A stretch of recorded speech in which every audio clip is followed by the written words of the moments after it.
მიყვარხარ. დღეს ჩვენ აქ ანუკას დასახმარებლად შევიკრიბეთ. მარტო არ არის ის. ჩვენ ეს შეგვიძლია.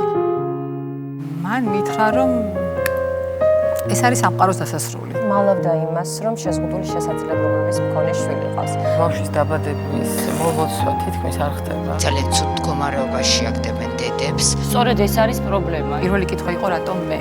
არ ვიცოდი ჩემ შვილს როგორ დავხმარებოდი. ჩვენ არ აგვაქვს მოდუნების არც საშუალება, არც დრო.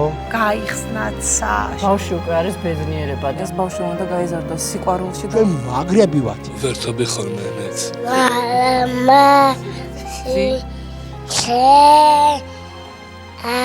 იმიტომ რომ დღეს ჩვენი დაბადების დღეა. ვაშა